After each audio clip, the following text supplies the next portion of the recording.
That's right. The rain on the window gets in the way of being able to tell if it's raining or not. And we're recording, so that's on there already. Example 2. Example 2 from 2.9.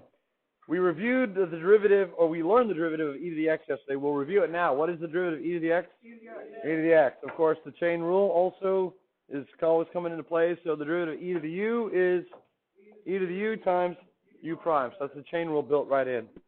All right, let's try example 2. It says find dy dx if y equals e to the x plus x squared power. So that's e to the blob. That's an exponential function. We have a numeric base. We have a variable exponent. Here we go. The left side is dy dx. What's the derivative of e to the blob? E to the blob. Now, you don't necessarily need parentheses there, but I like to put them. It keeps that x squared from falling to the ground floor. Times the chain rule, the derivative of the blob, which is 1 plus 2x. How are we doing? Is that great? Is that right? Should I walk away there? No. We need parentheses around it if you're going to leave it like that. And again, notice the exponent's written a little bit smaller, also elevated a little bit more. Make sure that if you are writing with an exponent that you know that it's clearly in the exponent. Maybe bring that in the front. You wouldn't necessarily need to have parentheses again around your exponent if you're very deliberate with how you write it. But sometimes the parentheses can kind of help avoid some confusion. And of course, if you wanted to distribute, you could, but I'm not going to. So there you go. E to the blob times e to the blob. That was example 2. Any questions? All right, example 3. Using your graphing calculator, sketch 2 to the x and f prime using the derivative. What do you notice? Okay, so we'll get 2 to the x and 5 to the x derivative here, and we'll see a lot more examples with all of them later on. But before I grab the calculator, what we're trying to do here is figure out what the derivative of 2 to the x is. Now, if I drew 2 to the x, it would very much resemble the graph of what function? E to the x, right? E to the x would end up being a little bit what to the right of x equals 0? Steeper or less steep? It would be steeper. It's a larger base, so it would grow a little bit faster, and it would go to 0 faster as well. But if I were to just determine what the slopes were and plot those slopes on top of this graph like I did yesterday with e to the x, it would be the same qualitative argument, right? The slope here is a small positive number, so the derivative value, which I'm graphing now, is going to be a small positive number. Right here, the slope is still positive, but a little bit bigger, so the y value of the derivative is probably a little bit bigger number. So by the same argument, I might just guess that the derivative of 2 to the x is, again, some type of exponential function, because it does look like it would be exponential. The y values are doing the same thing that the slope values are. And if e to the x was its own derivative, maybe 2 to the x is its own derivative, right? Maybe. Maybe not. Without calculating the slopes, it's hard to tell. So that's where the calculator is going to come in. And let's see, we'll pull it up here. Like we did yesterday, I'm going to graph the function first in y1, so that's 2 to the x. And then in y2, the derivative. So again, how do we sketch the derivative? Math 8, right? Math 8, the derivative with respect to x of y1 is vars, y vars, function enter, and then we evaluate it at 9, right? Or how about 9, 8, 7, and everything in between? How about x, right? And for the window, see if my window's still there from yesterday. Negative 10 to 4, yeah, that looks good. So again, the first graph that comes in will be 2 to the x, and then its derivative a little bit more slowly. And we'll see if it traces directly on top of itself. Here comes 2 to the x, 2 to the x, 2 to the x, 2 to the x. There you go. Nice. Oh, it looks like it's right on top of it. Looks like it could be 2 to the x again, right? The derivative. It's right on top of it. Whoa. Whoa, hey, whoa. Whoa, hey, whoa. I could zoom out to the right a little bit, and you can see that from here that, first of all, the red one is the derivative, right? And the red one does look like it is exponential, as we anticipated, but it doesn't look like it's the same thing, does it? It looks like to get the graph of the red one, I have to take the blue graph and what? Vertically stretch or compress it? Compress it. So it looks like the derivative is exponential, but it looks like it's some vertical compression of the original function. So Here's what I'm going to show on my paper, on my iPad. The derivative with respect to x of 2 to the x is 2 to the x, but with some vertical dilation factor in front of it. Okay?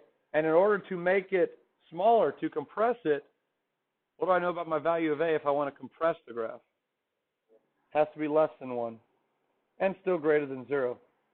Now, I could sit here all day long and guess numbers between 0 and 1 and see if they work, right? I could try 1/2, I could try, 2/3, but I'm not going to guess. I'm going to just say that I don't know and move on. Let's do the same thing for 5 to the x, okay? Now, if I do 5 to the x, notice if I just replace this 2 over here with a 5, once again, I can make the same qualitative argument that the slopes are going to be the same as the y values. And maybe it's not going to be itself, but like before, maybe it's going to at least be exponential. So the derivative with respect to x of 5 to the x, I'm guessing is going to be some type of exponential function. Whether it's 5 to the x or some vertical dilation of 5 to the x, I'm not sure. I'm going to go to the calculator now, and I'm just going to change that from a 2 to a 5, which is nice. The way I have it set up in y2, it'll still sketch that derivative, right? I don't have to type anything else into y2 again. So here we go. The blue one is 5 to the x, and the red one will be the derivative. Let's see if it traces on top of itself. Come on, blue. Come on, blue. It should be steeper than e to the x, right? All right. So far, so good. Traces right on top of itself. So far, so good. In fact, I'm just going to say that it is, right? I'm not going to wait for it to finish because I'm impatient. Oh, boy, I should wait, huh? Close enough, right? So in this case, it looks like, of course, the red one is the derivative, and it looks like it's exponential, but it doesn't look like it's 5 to the x, does it? It looks like it's an exponential function that's a little bit wider than 5 to the x. Steeper, less steeper? Steeper. So if I were to take the blue graph, which is 5 to the x, and turn it into the red graph, I would have to vertically what? Stretch or compress it? Stretch, right. So here's what I could say. The derivative of 5 to the x is some a times 5 to the x. But now a, in order to stretch it, has to be what? Greater than 1. Now, once again, there are a couple numbers greater than 1 that I have in mind. I can try them all out, but there's no guarantee that any of them are going to work. How many numbers are there bigger than 1? Can't be that many, right? Infinitely many? Yeah. So I don't want to do trial and error. So anyway, once again, I'm just going to pretend like I don't know what it is and move on with my life. But I do know it's some dilation. No, in fact, we're going to figure it out. Let's figure it out. You want to figure it out?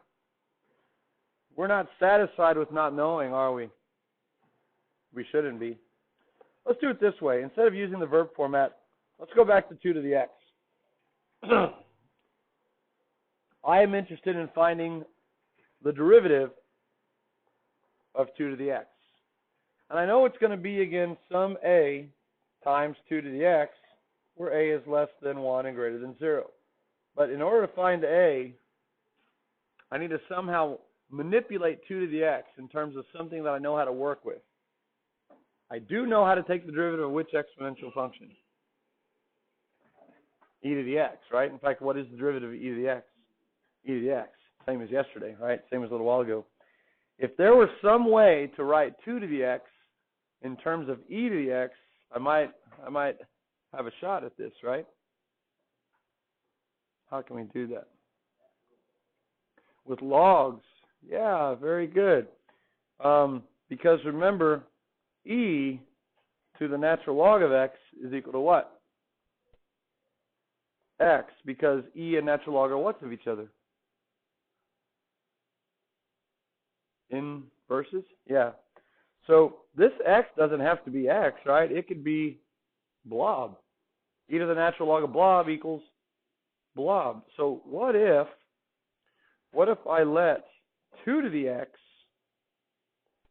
be this blob? Would it work? Well, let's try. 2 to the x then should equal e to the natural log of 2 to the x. Would you agree? I hope so, because I think that's right. Everything we've been learning in pre-cal kind of says that's true, and I hope that we weren't in pre-cal learning in vain. Now, how is that going to help me? Well, there's another property of logs, right? The natural log of x to the nth power. What can I do with the exponent? I can bring it out front. I can call it n times the natural log of x. So we're going to have a lot of layers here, so we have to be careful. But if you notice, in the exponent, I could bring that x out front, yeah? And I can call that y equals e to the x times the natural log of 2th power. It's multiplied now. Well, multiplication is commutative, yeah? Yes, good. Schroeder even nodded with his eyes closed. That's good. So I'm going to commute those and call it the natural log of 2 times x, because now the natural log of 2 is just a what of x? A coefficient of x, right?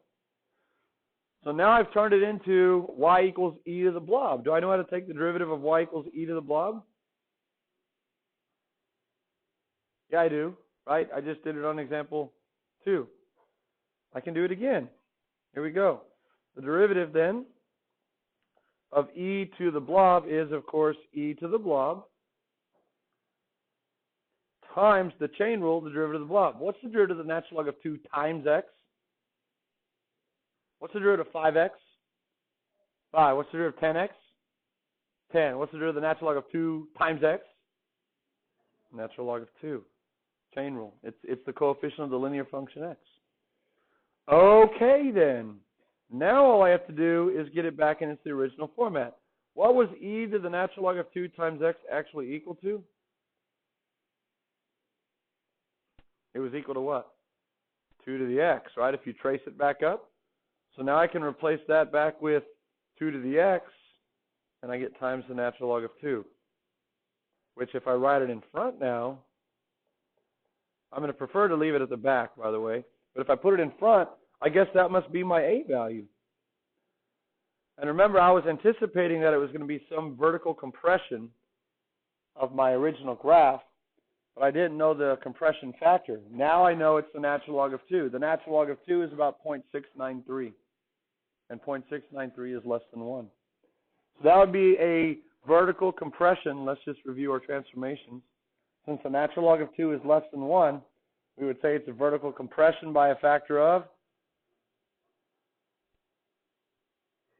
not natural log of 2, but 1 over the natural log of 2. Yeah. So there you go. We found it. So let's just state it right here. The derivative with respect to x of 2 to the x is itself just like e to the x is, but then times the natural log of 2, which you could put the natural log of 2 in the front or the back. If you put it at the back, you don't really need the parentheses around it. If you keep it in the front, it looks like the natural log of 22 to the x power. Okay? So it's kind of like e to the x. It is itself, but then there's this natural log of 2. Now, here's my next question. I wonder if this 2 that's the base of the exponent and the 2 that's in the log, I wonder if that's a coincidence that they're both 2's. Well, I wonder what the derivative with respect to x is of 5 to the x. What would you think? You think it's 5 to the x also times the natural log of 2? No. You could actually do the exact same thing with 5 to the x, and guess what you're going to end up with? 5 to the x times ln of 5. And is the natural log of 5 in relation to 1, you think bigger or smaller? It's bigger, and we were anticipating it would be bigger because it was a stretch. We know it's bigger because the natural log of e is what? 1, and e is 2.718. So if you take the natural log of anything bigger than e, it's going to be bigger than 1. Boy, I think we can kind of summarize then, right? If it's not base e, then the derivative of the exponential function will be itself, right? And then multiply by the natural log of what? The base. It's all about the base. About the base. All right, here we go. The derivative with respect to x of b to the x, where b is any base, either 0, between 0 and 1, exponential decay, or greater than 1 exponential growth, doesn't matter. It's itself, b to the x, and then times this scalar multiple, this dilation factor of the natural log of the base. And of course, then the chain rule is always in the house. If u is a differentiable function of x, then the derivative with respect to x of b to the uth power is b to the uth times the natural log of b, and then of course the chain rule times u prime. So that has the chain rule built into it. You don't really need to memorize that rule, just know that the chain rule is always viable. Now, if it works with all of the bases, shouldn't it work with the natural with e? Shouldn't it work with e? Let's use this rule with e to the x, okay? It would be itself times the natural log of the base. What's the base? E. What's the natural log of e? 1. Anything times 1 is itself. Oh. So that's cool. E is such a special number. It's the only exponential function that is its own derivative. That's red for Georgia, not Canyon, right? Okay, good. Just checking. I was going to have to confiscate it today. Okay, good. Okay, you ready to try it out? Practice it? Put it into practice? At what point on the graph of y equals 2t minus 3 does the tangent line have a slope of 2? I'm going to let y'all sit out and do that, and while y'all are finding the answer, I'm going to go ahead and sketch it. Is that an old Spurs shirt? No. Okay. A what? The Montessori shirt. Oh, the Montessori shirts. Oh, okay. The cool team card. The Montessori, not to be confused with the Monoceros. Yeah. Okay, y'all go. I'm going to go. We're both going to go. We have different things to do.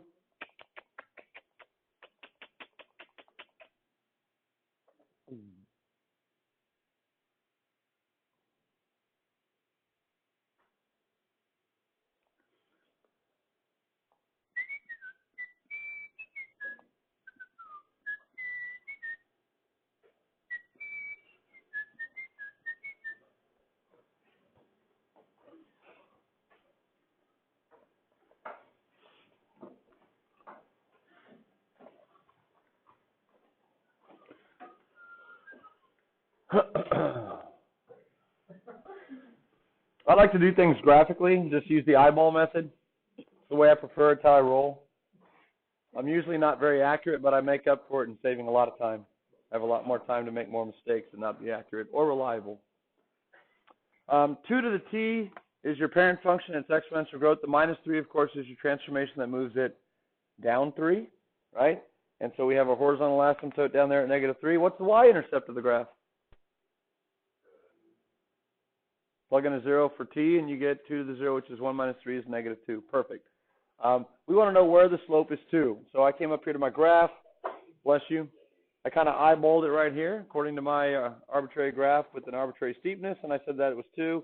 And to me, it looks like it's at 7. 7. So if there were an answer choice of 7 on the test, I would circle it and be done. Cut my losses, you know. Am I right? Did y'all verify mathematically? Because sometimes graphs can be very misleading, right?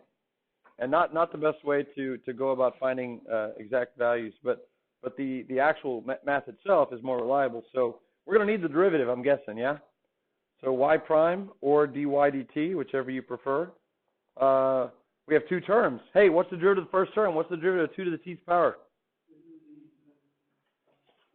Yeah, 2 to the t times the natural log of 2.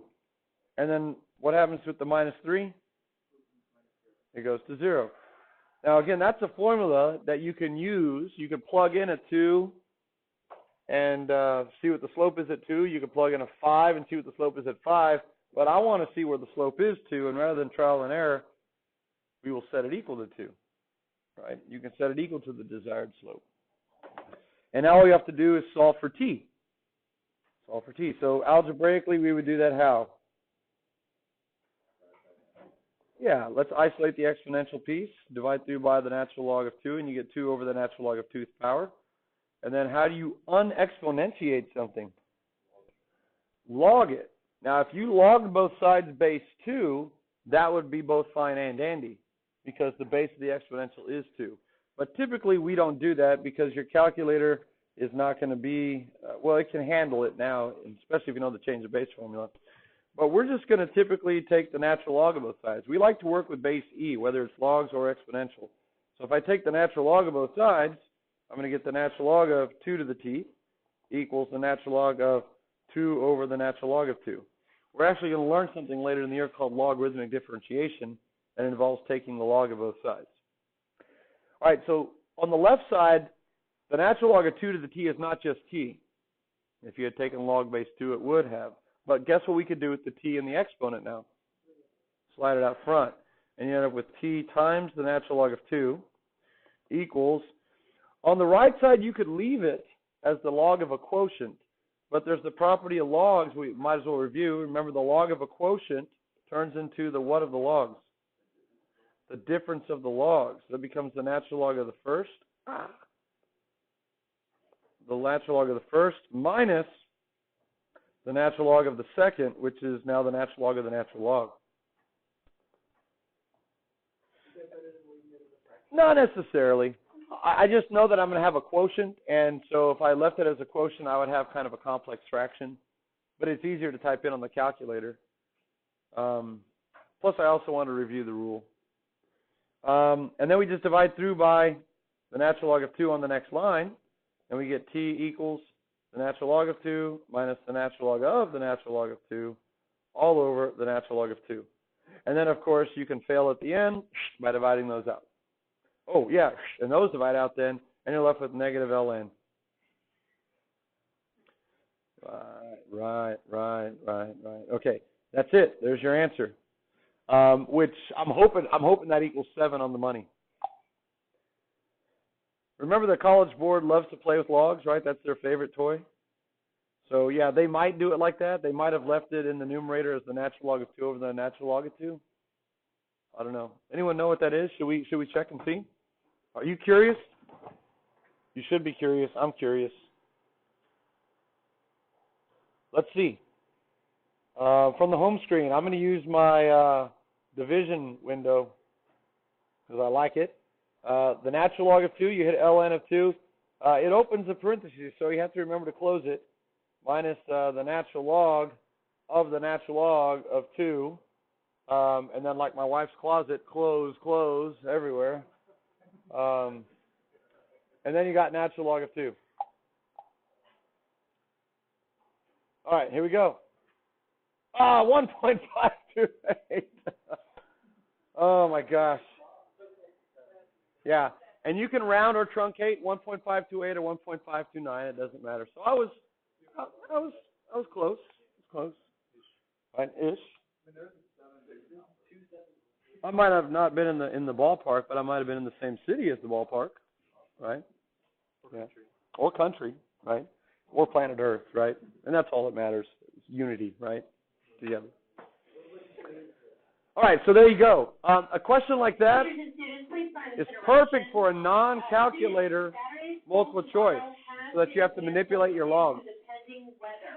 There will not be a makeup day for that Saturday school, so we will only have 4 more Saturday schools in this semester. So if you do have hours, please make sure you get those done in November and in December.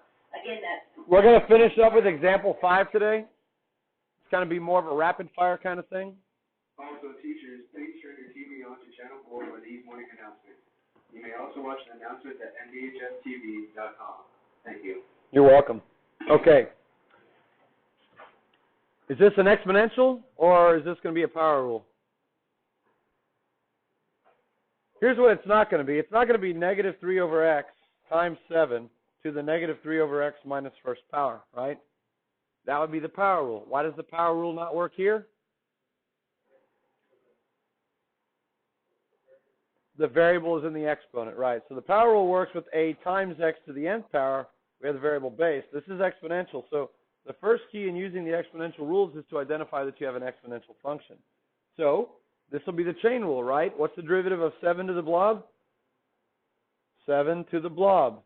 Times, don't forget the automatic correction as part of the rule, times the natural log of 7. Don't forget that. It's exponential, it's not base e. So 7 to the blob itself times the natural log of the base, and now times the chain rule. Negative 3 over x is the same as negative 3x to the negative first, right? So if you want to just write that off to the side or in your head, maybe it's not even worth a full rewrite to start with. But the derivative of that would then be what? Yeah, positive 3x to the negative second. Oops. There we go. And there you go. You're done with the derivative. Of course, a little bit of cleaning up. Can we multiply this 7 times that 3?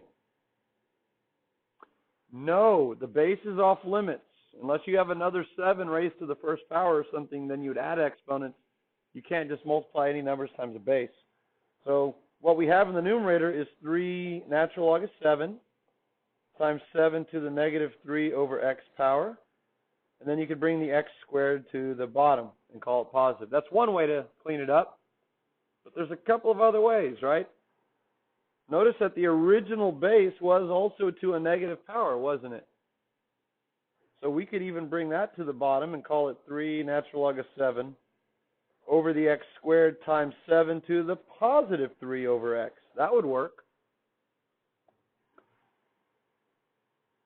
But there's one other thing that we might be thinking about in the numerator. What is it? If we have a coefficient in front of a log, we want to at least look at the option of bringing it up. Now, 7 to the thirds, it's going to be a big number, right? 49 times 7, whatever that is. The whole purpose of logs is to make big numbers small, not to make small numbers large. But if that was still a relatively small number, like if it had been a 2 to the third, that would be 8. That would be well within the realm of what would be an answer choice. No, I meant to put x. 8x, close enough, right? Same country. We're on the same globe. No, thank you, Rap. I do that a lot. My mind is already thinking about what I'm going to say or do next, and my hand is not very competent at finishing up, the math problem. I usually have to try to control it. All right, so that's about it. I think that's all we can do. Now, if 7 also were something that factored, there's something else we could do. How about this?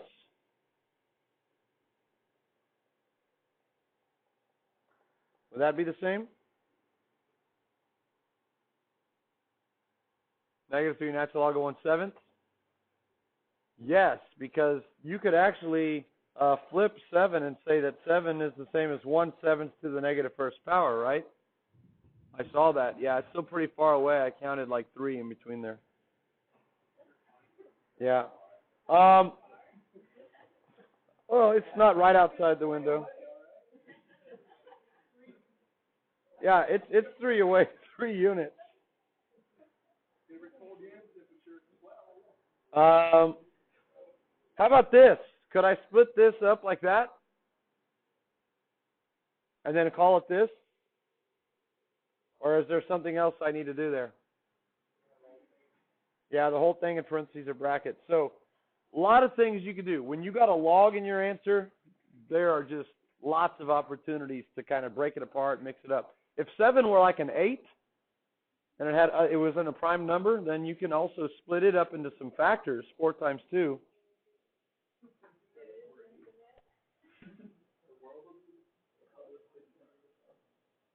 What's that? Oh, you could, yeah. Call this natural log of 7 the negative natural log of 1/7. Oh, that would be like some kind of nested infinite expression right there. Yeah, y'all are getting into the idea that we're going to be talking about at the end of the year. Yeah, infinite series. It would be like an infinite series because there would be a pattern there, and if you could describe the pattern, and we would say then that infinite series would converge to some number possibly. Yeah, pretty cool. Pretty cool. All right, let's do letter B. E to the blob. What's the derivative of e to the blob? E to the blob times the derivative of the blob.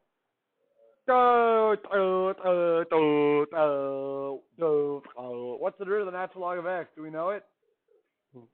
No, we don't. We officially don't know it yet. So we can't do it that way. Darn it! Simplify when? Early and often. What's e to the natural log of x? X. Is that the answer? No, but that would be answer choice A on the test.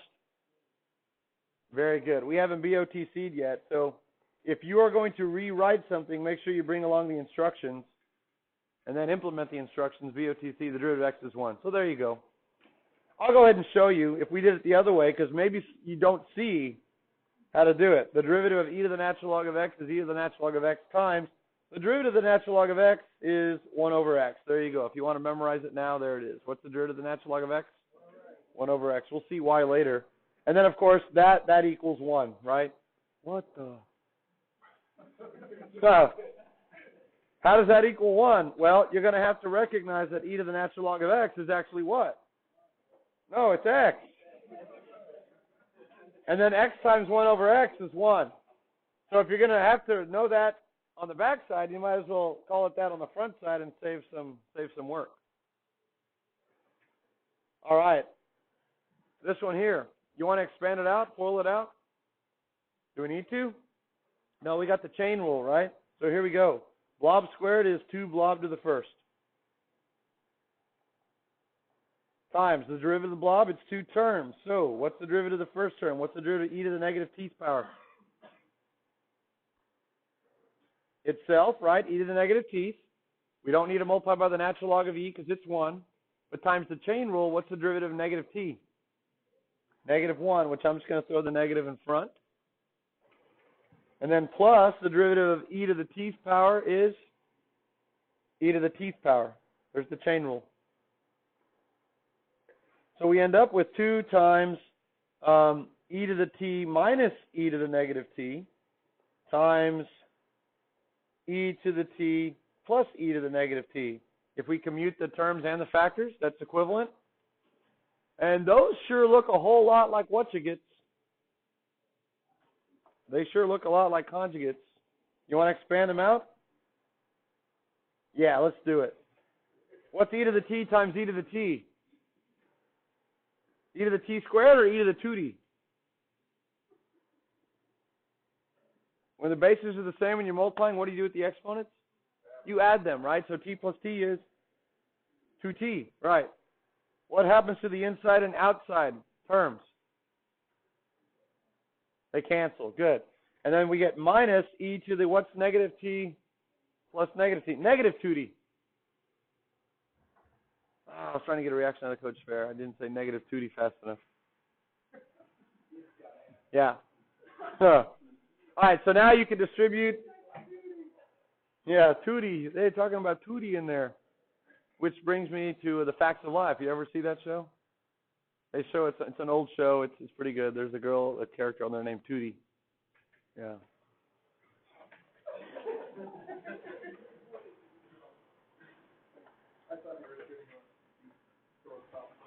Nope.